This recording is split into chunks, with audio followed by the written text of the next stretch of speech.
Hey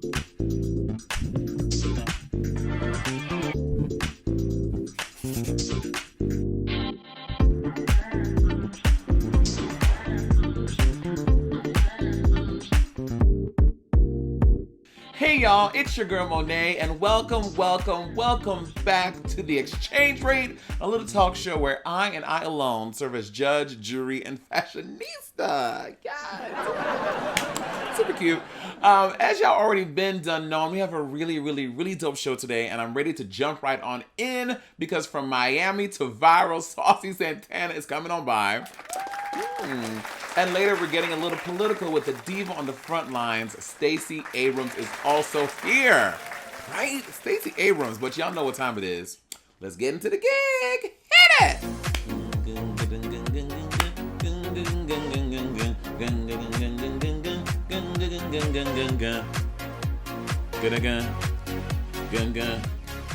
I hate that you hear when songs keep on vamping like that. It's like, bitch, end the song. It's too much.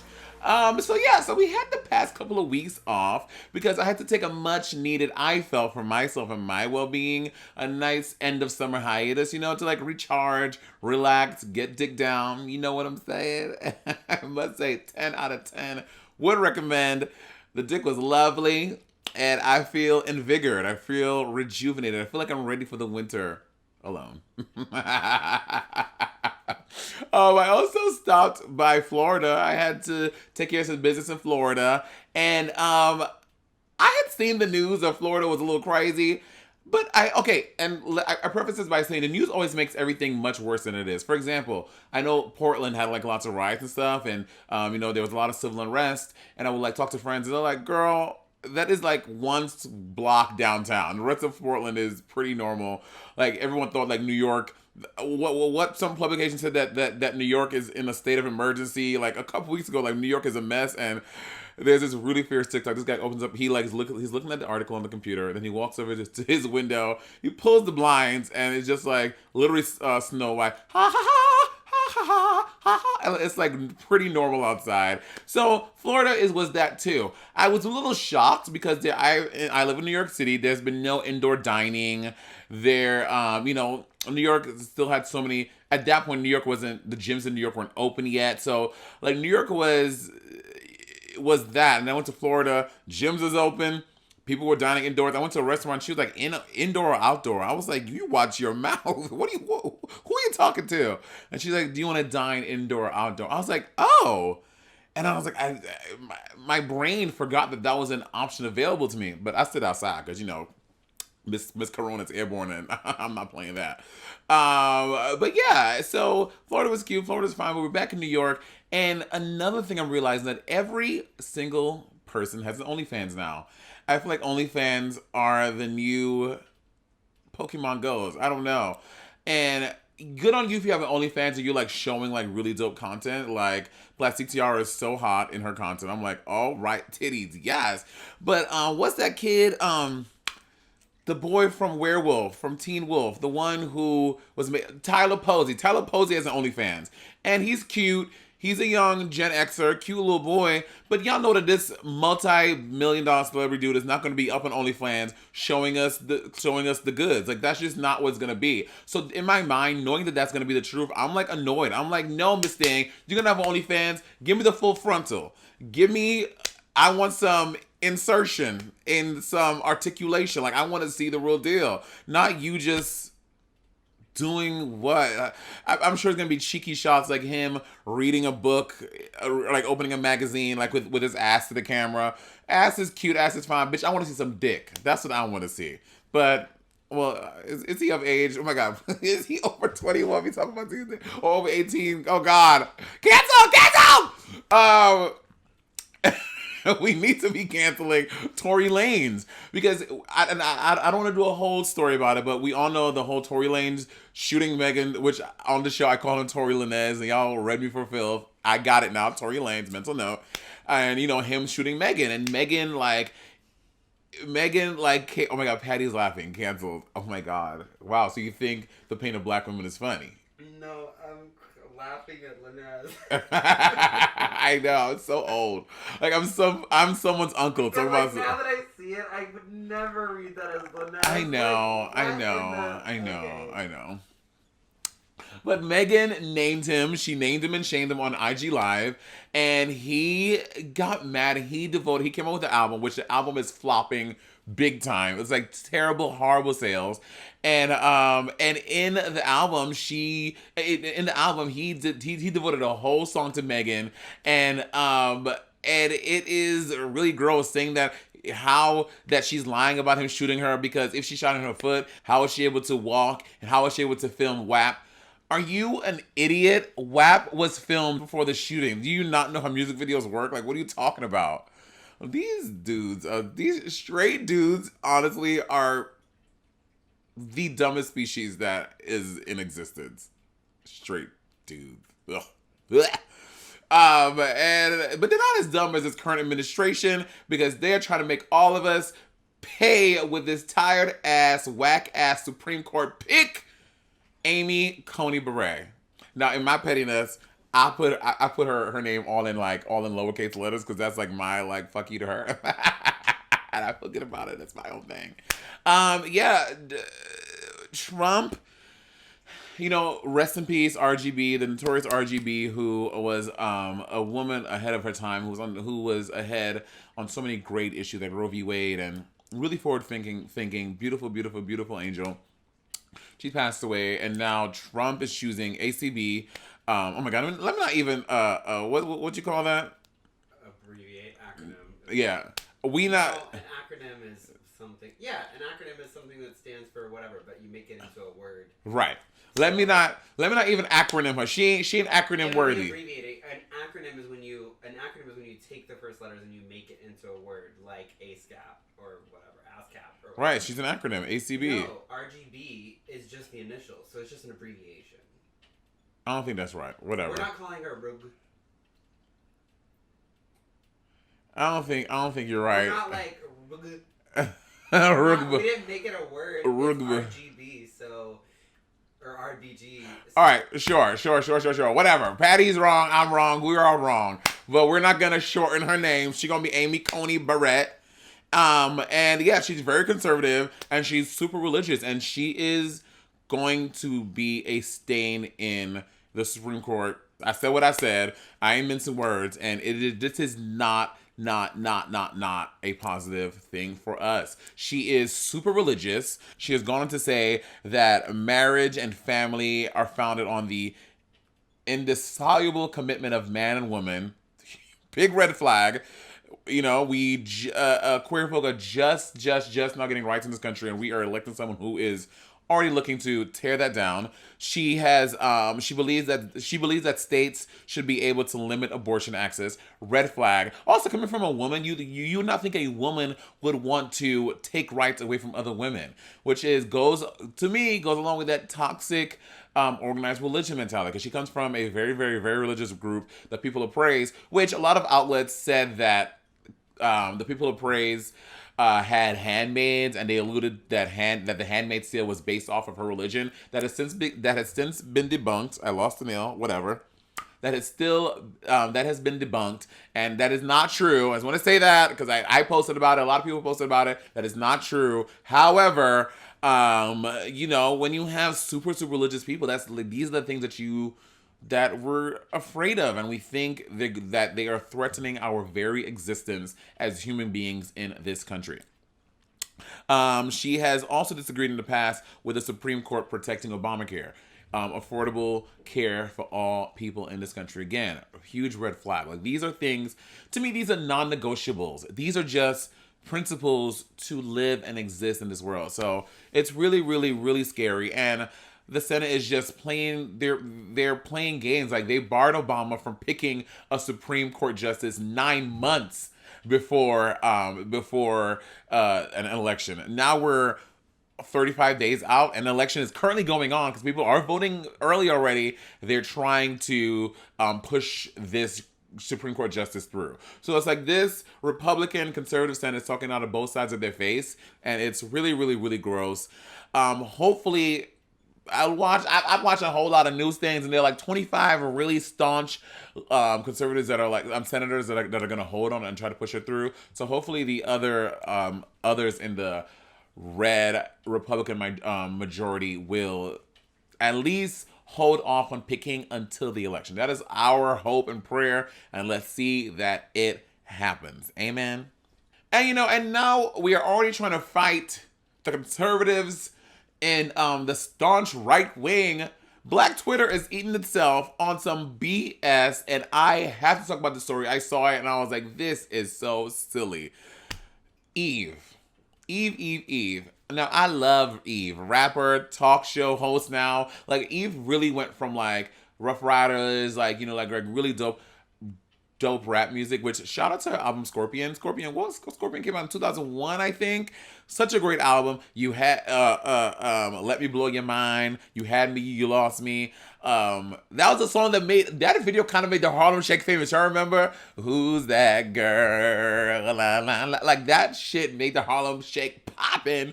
And Black Twitter is trying to light her up. So Eve did this interview with the TV One series. They do this thing called Uncensored, and they basically talk to her about her life, like any like huge things that happened in her life. And of course, one of the big things that happened for her was her getting married to her husband. Now, if you don't know, her husband is a white millionaire from the UK, Maximilian Cooper. He has like 3 kids, and they've been married since 2014, which Eve lives in the UK now. Which, by the way, I love the UK. I believe that my husband is British. I'm gonna find me an Idris Elba. Or what's that really hot dude? Remember that really hot guy who we know from the UK who came to that meet and greet that time? That black dude. Yeah, but he came in America. Yeah, he came to America. Like Girl! Well, if you're watching this, boo, dump your boyfriend and you gonna date me. Anyway, and so the boys are cute over there. And but the food is disgusting. I'm sorry. I love the UK, but the food, mama, to quote Bob the drag queen, this is garbage. And also, they don't believe in ice. And y'all know me, I love my ice. In the UK, they literally hate the concept of ice, which is a red flag for me. But I digress. Anyway, so she lives in the UK with her husband, Maximilian Cooper, and she did an interview, and she was saying, in her interview, she was saying that we don't think about race. Now, she elaborated saying that obviously when they got together, race was a big factor. She had never ever dated a white dude.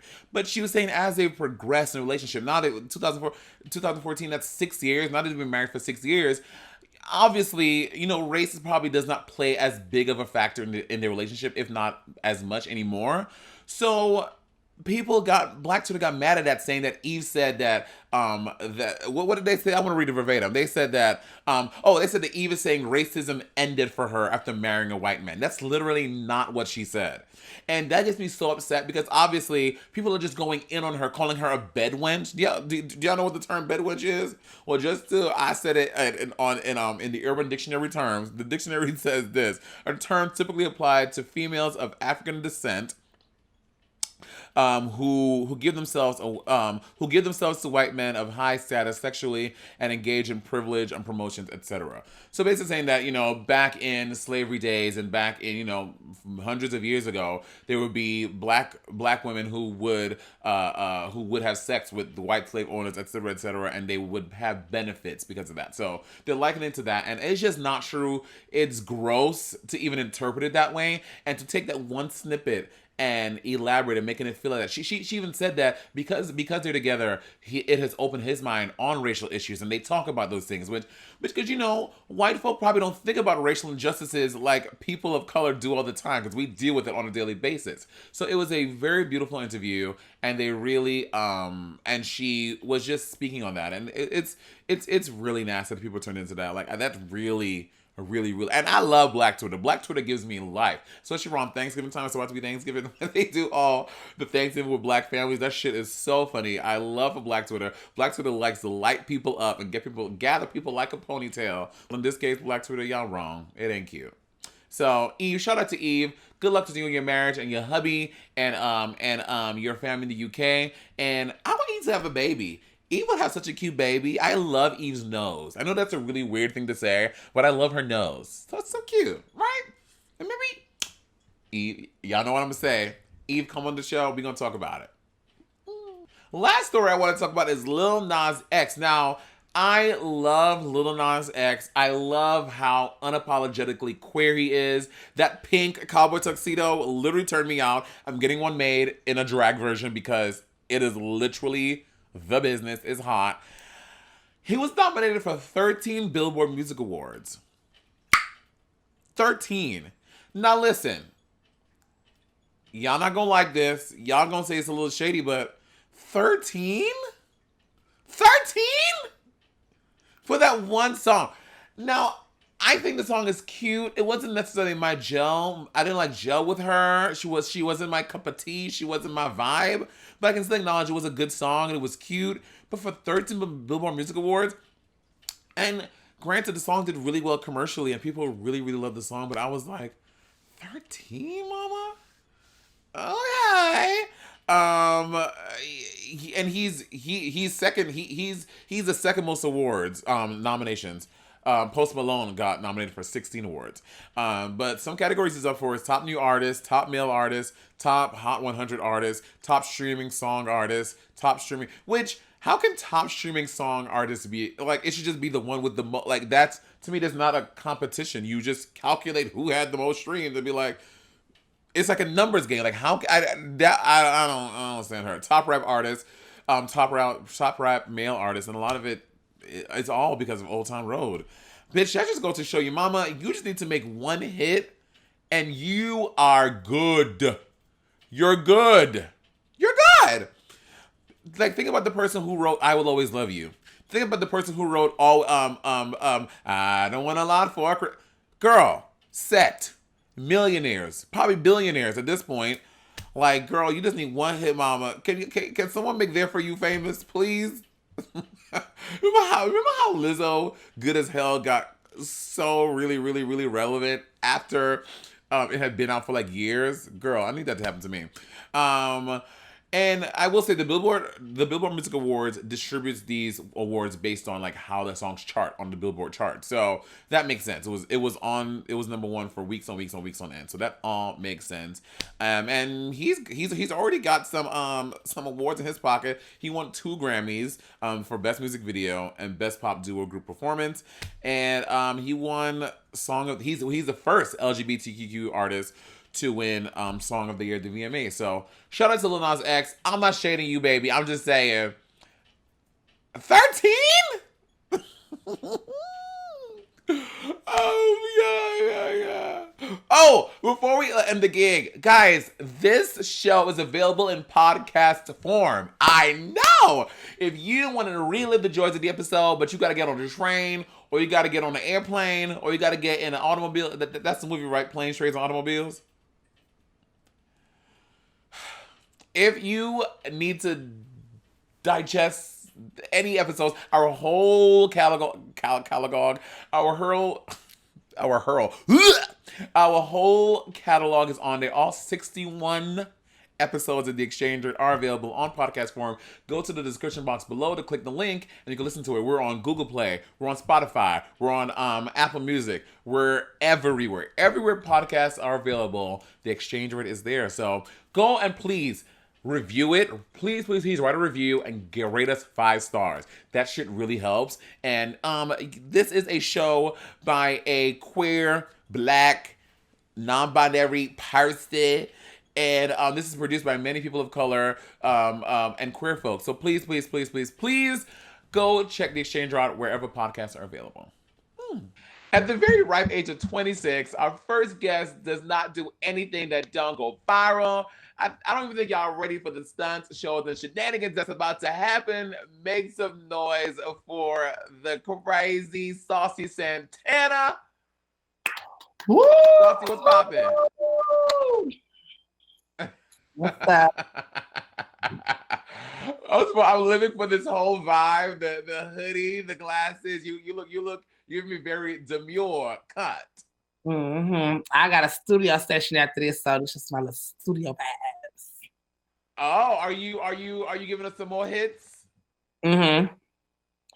Yes. Now, Saucy, let me tell you something. I am obsessed with you on social media. You crack me up. You are a no-nonsense, straight shooter. but now you're a viral, huge rap artist. How, coming from Tallahassee, was that your goal, or you kind of like stumbled into music? No, I stumbled into music. I was a makeup artist. Before. Oh, So me and my friends had like a podcast we used to do, and we just needed a theme song. So we went to the studio and we did like made a theme song, and everybody started liking my verse. And so after that, I just kept going, and Walking Like a Dog came about, and then everything just got good. now let me tell you something. Walk him like a dog, bitch. First of all, the music video, I fucking live, and you put it out, and it was instantly super viral. People really live for it. And who were you talking about? Somebody specific? Was there a particular nigga you was talking about, or you just talking in general? You just made an anthem for anybody that's been with a trifling ass dude. No, it was just a general anthem. Like, bruh, walk that nigga. Growing up, I watched my cousins go through things with like their baby daddies. And when I started dating dudes, I went through my own situations, and I was like, oh no. I didn't Yeah. make a song about it. Now, do you mean many dudes that be upset about it? Because I mean, if y'all have not seen the music video, literally they got dudes on leashes walking them down the street, on the block, like legit. It's like this not a metaphor. This is legit. If your nigga acting him up, put him on a leash and walk him like a dog. Walk his ass like a dog. And then from there, you have I'm a Celebrity came out, Material Girl, Trap Girl, Fuck It Up. And they've all been really, really big viral songs. And nowadays, you know, we know that streams and downloads are super important. And they're it's the way that that labels and people take you seriously. How has that translated to you in your career? Your songs going so viral? It's definitely a good thing. I just feel like I make music about what people want to hear, you know, and just, you know, people like feel good music. People want to feel like a bad bitch. You want a Chanel bag from a nigga. You want a Goyard bag. You want Chrome Hearts. You know what I'm saying? You ain't taking no shit from no nigga. So I just feel like, you know, I feel like that's what, you know, helps the streams download, because people often hear my music like, oh, when I just feel like, when I listen to Santana, I'm in my bag. I feel like, you know what I'm saying? Nothing can't stop me. I just feel like I want to scam a nigga and just, you know, it just makes me feel good. So, Yeah. you know, people want to hear. Yeah, feel good music is real, but also another thing that, you know, I think your art speaks to people is that you are authentically, unapologetically you. You're not trying to like doll it up and give people a false perception of yourself. Do you struggle with that, especially being in hip hop and rap? Like, you know, being queer, being an openly gay man, does that fuck opportunities up for you? Well, we still live in the real world, so of course, you know how straight people are, and straight men and straight women are with, you know, LGBT. So I still deal with a little adversity, but it's not that bad. I think just because of my aura and my personality, I've always been like this. So when people see me, oftentimes they don't have no choice but to respect me. Yeah. So, you know, of course, I still go through like little roadblocks stuff, because this is also new. You know, you haven't had any rapper like me that has had this much success. Right. So a lot of people feel like, okay, when is this train gonna end? Like, you know, right. Just a little gimmick real quick. And then you have some people like, no, he's really like coming back to back, making noise, giving us visuals, you know, performing that rap Caviar beside Meg Thee Stallion, Mulatto, Sweetie, Cash Doll, Trina, Lil Kim. Yeah. Oh, he's serious. Yeah. So, you know, it got its ups and downs, but I would say more ups I've seen.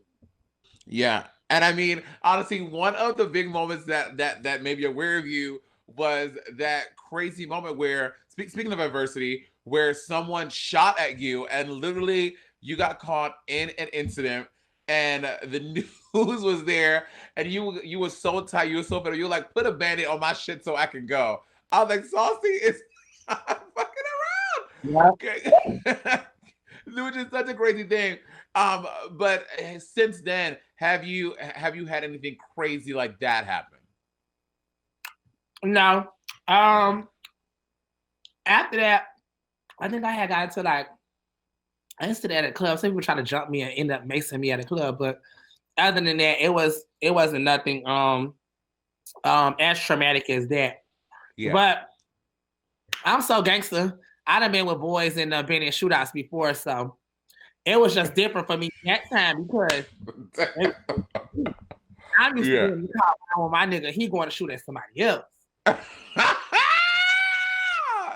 Not somebody coming at me playing. So and I was like, whoa. And that don't necessarily have to do anything with industry, but it was just sad how the police was just looking like, okay, you got shot. Right. Oh well. And that got to the point where I was like, okay, since nobody don't give a fuck, give me a band-aid, I could go home. Right. And then let's see what y'all officials and what y'all jobs gonna say when y'all let me leave here. Yeah, yeah. And then everybody got their shit together, like, oh, okay. Right. Let's do something about it.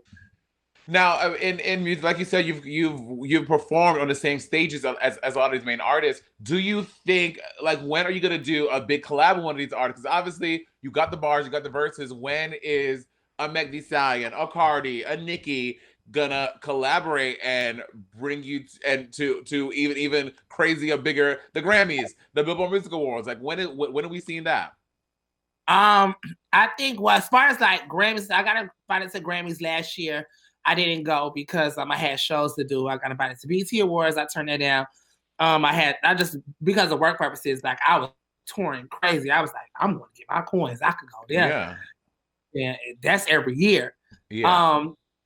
As far as artists, I know I spoke with Meg Thee Stallion. We were supposed to do something together, but she got like her situation going on and stuff. Yeah. So I just let people handle their business.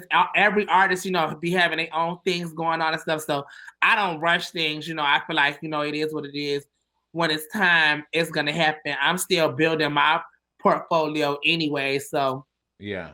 It comes, but I get a lot of recognition. When Walk 'Em Like a Dog first came out, Cardi B made a video posted on her page like, I want to get on the remix. Work. My first year, Rihanna flew me out and booked me to perform at her after party during Fashion Week and invited me to the fashion show. Work. So bitch, I did all of those things in my first year rap. I worship at the church of Rihanna. Rihanna is that bitch. She's that girl. That is praise indeed, girl. Yes. Queen Mother Ray. So sometimes I get discouraged, but I have to think about a lot of things that I accomplished, within the first year. Really, all the bitches follow me, like Meg Thee Stallion, Cardi B, Nicki Minaj, Rihanna. Like all those girls are following me and watching. So I'm just like, it's gonna happen. I'm on your timeline. Yeah. Now, Saucy, are you in a relationship? Are you currently single? Or is there a gentleman courting you? Single and ready to mingle. And I have to say, another thing that I really, really love is your relationship with Young Miami. It's like the perfect relationship, friendship of like love, but also y'all be cracking on each other. People are speculating that y'all are getting a reality show. Is there any truth to the rumors? We've had conversations about it. TV shows, have came, but we just still focusing on our careers. You got to think they've been rapping for 2 years. They're a year ahead of me, so about 2 to 3 years. I rap for a year, so we just want to establish kind of one thing at a time. Of course, I don't mind venturing off into TV and movies and stuff like that, but I just feel like I still have to establish myself as a rapper, before anything. Yeah. So I'm still just, working on my craft, perfecting one thing at a time, and then, I got my whole career ahead of me. Yeah.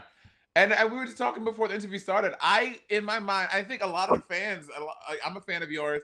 We thought that you were Miami based. I mean, you tell me you're not in Miami. No, I even put it in a song. I said, I'm a real Florida bitch, but I am from Dade. I'm not. I'm originally from Bridgeport, Connecticut, up north. Oh, okay. So, Saucy, hold on. So we had you up here in the north, up in the New York, Connecticut, Boston area. Now you went down south. That's not cool. I moved down south when I was about 11. Okay, gotcha. To Florida. It was a small town called Perry, Florida, where I moved to. Tallahassee is 45 minutes away from me, the capital of Florida. I've been there from 11 till now. Gotcha. Okay. So, okay. Florida is similar. Like, I'm considered North Florida. And when we are in Florida, Miami is considered down south. That's South Florida. But, just Florida as a whole, whether you're from Tallahassee, Tampa, Miami, Jacksonville, whatever, you're going to have some type of similarities. You know a Florida bitch when you see a Florida bitch. And I'm so interested by Florida culture. Like, y'all are really big into twerking. Like, twerking is the move. If you can't twerk, you are a bum bitch. And you are, you got the body snatched, and you be twerking that ass, girl. I live. Thank you. Yeah, we love to dance. Florida people love to dance. We love to dance. Yeah. Which is probably another really big reason why your music is so popular, because your music is feel good, dance, realness, and all those things together. Yep. Listen, Saucy, when this is all done, we in studio, I think you and I would have such a kiki in person, live in studio, doing the real thing. You come to New York City, we'll work it out. Thank you for stopping by, boo. Yeah, I was just in New York because I had a show in Jersey. Oh, where were in Jersey? And then it was Newark, Jersey. Oh, Newark, yeah. And then Keisha was there because she's on Power. So me and her, I went to New York next day, and we did some content stuff for our song "Back It Up." So but I get booked in New York quite often. Light skinned Keisha. First of all, I live. I love you. Saucy, what you over there eating? Oh, girl, I'm eating my grapes.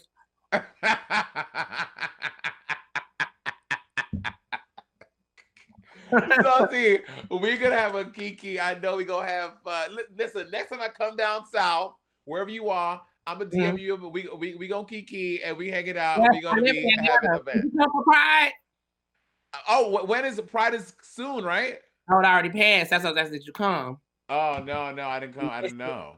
Yeah, everybody's here for Atlanta Pride. Ooh. Well, I heard it was. Well, I've heard in the past Atlanta Pride be lit. I've had some friends that have lived a few experiences during Atlanta Pride. But thank you for stopping by, boo, and I'll talk to you soon. All right. Okay, boo. Thank you. All right. We'll see. Bye. Now, as y'all may or may not know, I recently kicked up my own YouTube channel in a very big way. My goal is 5 million subscribers, so subscribe, bitch!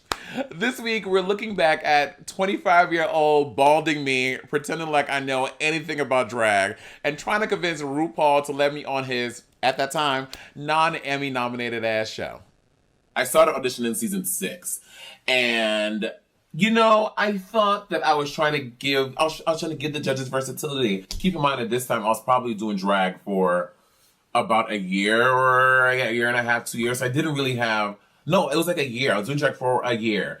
And I didn't really have an extensive wardrobe, extensive wigs. Patty's literally throwing things on the floor. I didn't really have much of anything, but I was like pretending and acting like I did because I thought that would be fierce. And it's an old Monét. It was, you ain't fucked me, you fucked the old body. You ain't fucked me, you fucking the coat. Patty, what do you think you're gonna find out about me in this video? Probably nothing I didn't already know. Also, I filmed this when I was in Portland, so I started drag in New York City for maybe 4 months, and then I got this opportunity with Portland Opera. I moved to Portland, and I was working in Portland, and then Drag Race was auditioning, and I was like, oh my god, I'm gonna get on the show. So it's literally me getting costume props from like the costume department. They ain't had no good wigs, so I couldn't borrow any of their wigs. And I was like, back then I was like a bald queen. Like I was like Angina before Angina, but she came before. You know what I mean? Girl, it is just me just parading the streets of Portland looking crazy. You know what? Let's stop talking. Let's just fucking jump right in. Hey Rue, this is also, Kevin. Look at her. I'm 22 she years had old eyebrows. from New York, she and had I eyebrows. will be America's next. I used to wear earrings. I forgot I wore earrings like as a boy. Seeing myself like this, it's so weird. Also, I was way skinnier. Who is that girl? Voguing. No, but really, I've always been into theatrics and arts, and luckily for me, drag combines both of those fabulous things. High school was a professional performing arts school, and I remember seeing those crusty, dusty, nasty drag queens doing that bar crawl. So I would take the 2 train all the way from Brooklyn, from the first stop in East Flatbush. I get on the train, I'll take all the way to 42nd Street, and I would see queens. And I don't know who they were. I want to say a couple of times I saw Flotilla DeBarge, and I think I saw Peppermint. I'm not sure, but in my mind it was Peppermint, but I don't know that to be true now. So then what do you have to say about calling her crusty and dusty? Well, not Peppermint. And was this Flotilla before or after jail? Oh my god. That's problematic. Problematic, canceled! I mean, in high school, I wasn't out going to school in some leg warmers and some booty shorts. I think I edited it a little bit. I would know at school like booty shorts. I mean, honestly, if you know me, every short's a booty short if it's Monet wearing it. But never like, I wasn't in fucking Daisy Dukes. If I'm alluding to that in this video, it was not that. They were just like shorts, but because I got a big ass, they were booty shorts. You know what I mean? Performance is what I live, eat, breathe, sleep, and even though it's not the most glamorous life, it's a life for me. That is so cringy! Ew! Even though it's not the most glamorous life, it's still life for me. Like, what reality? I was really trying to sell this reality TV narrative. Like, I'm like, ew! Ew! Ew, ew, ew. Tell y'all about Miss Monet, okay? Monet's that bitch with everything. The face is done. This is the end product. Do you like? I'll give you a hard-on and a nightmare at the same time, bitch.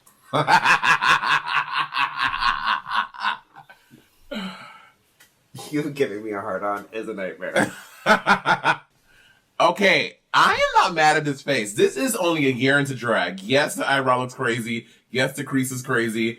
But for a year in drag, this is pretty fierce. I had on these contacts. I had this like half, whatever this, I don't know. I should recreate old looks of mine, Patty. Would y'all watch a video of me recreating old looks like this, but now reimagined and obviously fiercer? I should do that. I'm gonna do that.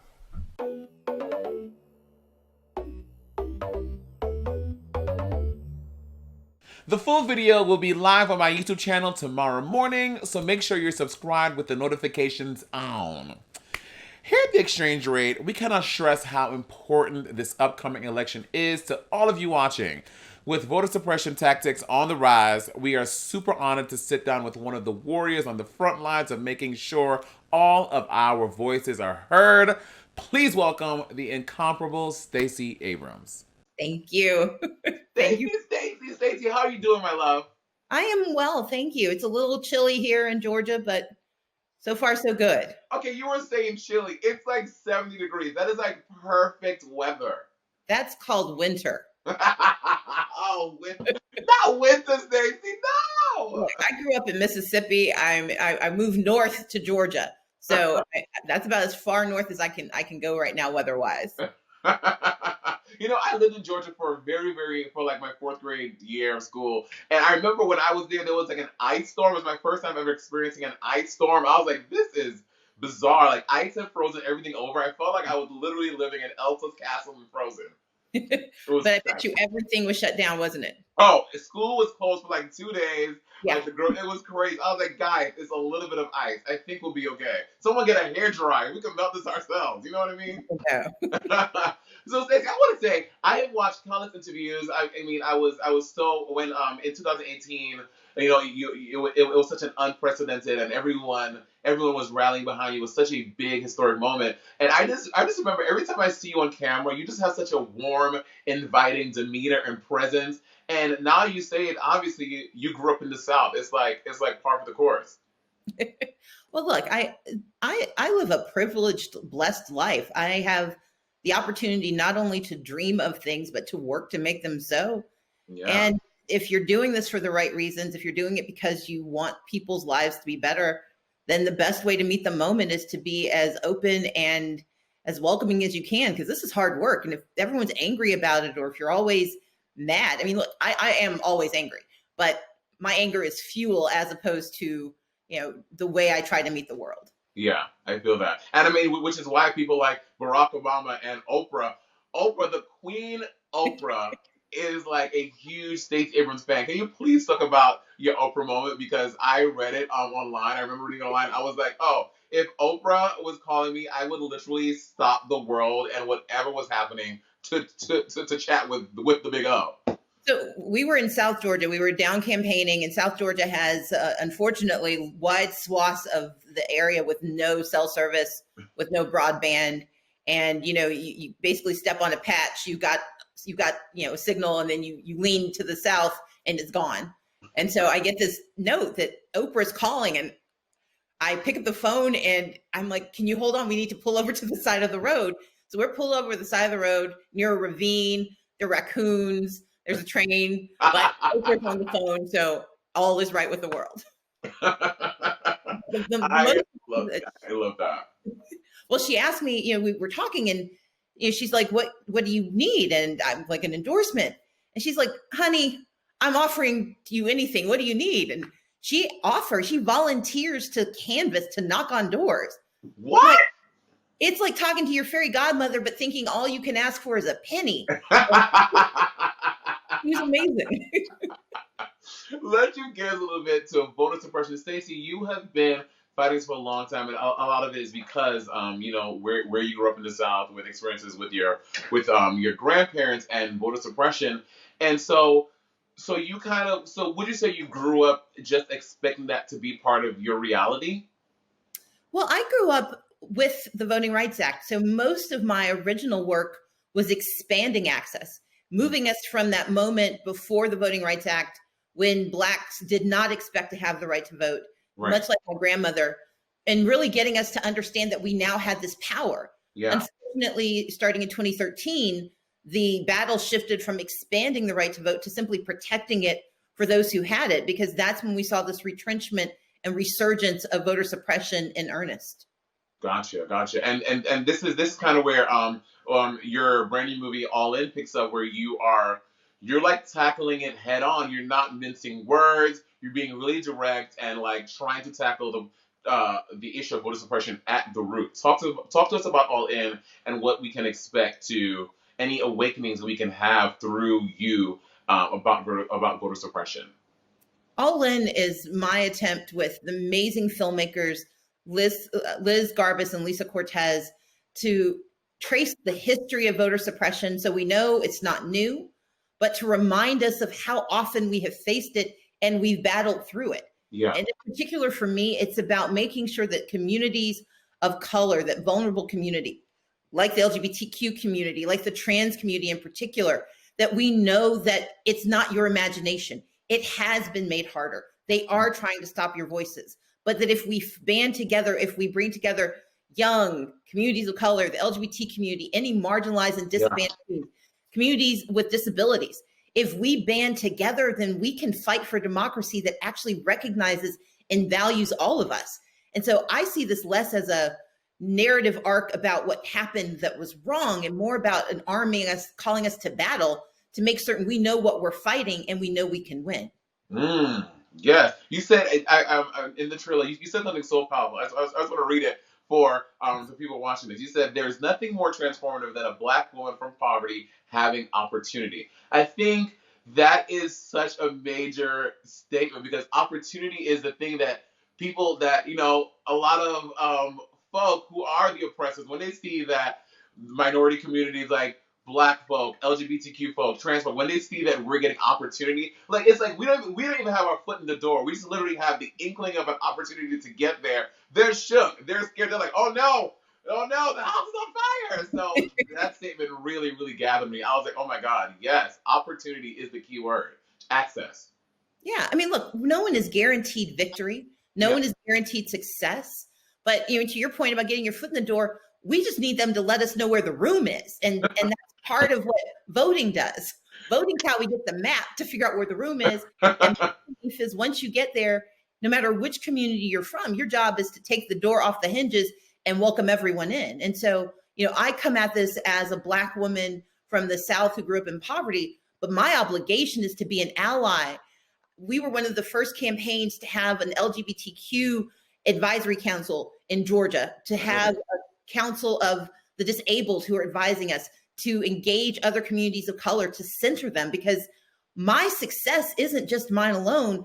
And if we do this together, if we harness ourselves, if we harness young people and their voices and their values, we can create that transformation, because no one's going to give it to us. We've got to take it, but it's our right. In fact, it's our responsibility as Americans to expand who has access. Yeah. Well, I know that no one is guaranteed victory, but Stacey, what to me, back in 2018, but going back to the governor election, the state of Georgia, I feel like the whole nation was rallying behind you. Everyone was like, Stacey Abrams, please, my God, for the win. And then when it didn't happen, people were genuinely shocked. Why didn't you pursue a legal thingy to be like, no, this was not right? So I had two options. I could have challenged the election itself to make myself governor. But my responsibility and the way I was raised is that this isn't about me. It wasn't about just my winning or losing. It was about the tens of thousands of Georgians who had their rights as citizens stolen.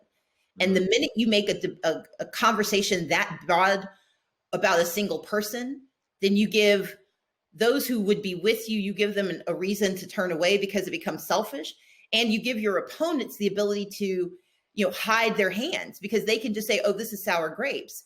For me, the larger obligation was not to make myself governor. It was to make certain that in Georgia, the right to vote was real.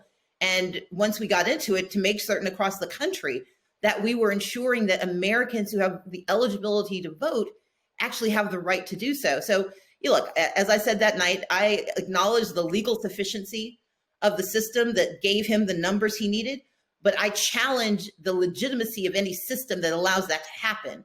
Because in America in the 21st century, you should not be able to steal people's voices in broad daylight, particularly if you are the one who has been hired and paid to protect them.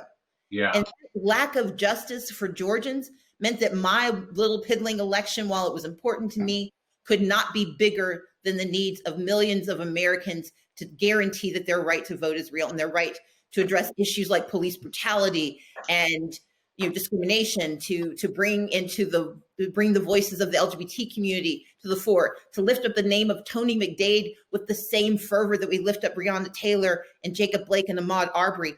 We have an obligation to make certain that our fights are bigger than one person. Yeah. And that's the litany matters. And that's why, for me, the election is one thing. I can run again. Yeah. But none of us win if we lose our democracy. Yeah. And I think that's what a lot of us are feeling now, because the current administration is so incredulous, and they seem to be like actively concocting ways to, like you said, these are people who are paid to protect us, like these rights, and it feels like they're concocting ways that we see. Like, I mean, I've seen them here in New York City, where you see these big trucks literally taking mailboxes off of the street and taking them to God knows where. How do we combat that to make sure that our elections on November 3rd are free and fair? So we have to remember that we no longer have election day. We have election season. And that season started on September 4th. That was the day the first ballots for the general election went out in North Carolina. Got it. In Michigan, they go out on the 24th. So we know that across the country, elections have already started. 45 states let you vote by mail. either with no excuse or with COVID as your excuse. We only have 5 states that still say you have to risk your life to vote. But on top of that, we've got 41 states that will allow you to vote early in person. And in every state in the country, you can vote on election day. And so the responsibility is not to get distracted by the lies, by the trucks, by the chaos. The chaos is intentional. It's designed to undermine our faith and our ability to make choices. And so I say, don't panic, fight. Don't panic, vote. And we can vote by going to allinforvoting.com. You can find out exactly what the rules are in your state. You can request an absentee ballot. If your state lets you, you can track that ballot. But what I tell folks is make a plan, make a backup plan, and make a backup to your backup plan. If we won't change, we're going to have to fight for it because they've told us they want to limit who can vote. They've shown us that they don't want our voices to be heard, and I want to prove them wrong. It really baffles me. They like literally kind of say these things like so directly, and it's like, yeah, we're doing this. It's so crazy. But shifting gears a little bit, now as a nation we are mourning the really sad untimely death of RBG, and her contributions to our democracy have been massive and they've been really great. And I'm trying to think of, because again, I've been following the news really closely, and they seem to be picking someone who, by all intents and purposes, seems like a monster. What do you think we can do to, I feel like there's not much that we can do as citizens and to help them pick someone better, but what is the alternative? How do we fix this? Okay, so going back to my fundamental premise, the watchword for 2020 is don't panic. Don't panic. Look, I'm waiting to hear that there's a volcano in downtown Atlanta. Like, that's where I am in terms of news of the weird and news of the terrible. Yeah. But what we should have learned from this year is that we can meet every single challenge that comes our way. And so when it comes to this, we have to mourn the passing of a brilliant jurist who did so much for the marginalized and the disadvantaged.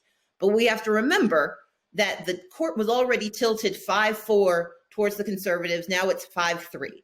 And we know that Mitch McConnell is a soulless ghoul who is going to use his power to install someone else who will do their best to strip Americans of their rights. Yeah. Those are things we know. But number one, we still have the responsibility to say that it is wrong. And that's why we need to be as angry about this as anyone has ever been, because it is not right what they're trying to do. It is not right that they blocked Barack Obama from picking a U.S. Supreme Court justice, and in turn are exhibiting the kind of hypocrisy we've learned to expect. But number two, we've got to remember that the Supreme Court is one of 3 branches of government. And that is why voting for Joe Biden for president, voting for U.S. senators who support our values, and voting all the way down the ballot to the fine print means that we start to get the kind of country and governance that we need. Yeah. Because if one piece is broken, you still have 2 other pieces you can use, the executive branch and the legislative branch. And that's why voting this year is so important. We may not be able to stop McConnell and Trump, but we have the responsibility to call them out, and we have the opportunity to throw them out if we show up and vote, and if we get by law the things that the Supreme Court is trying to steal by fiat.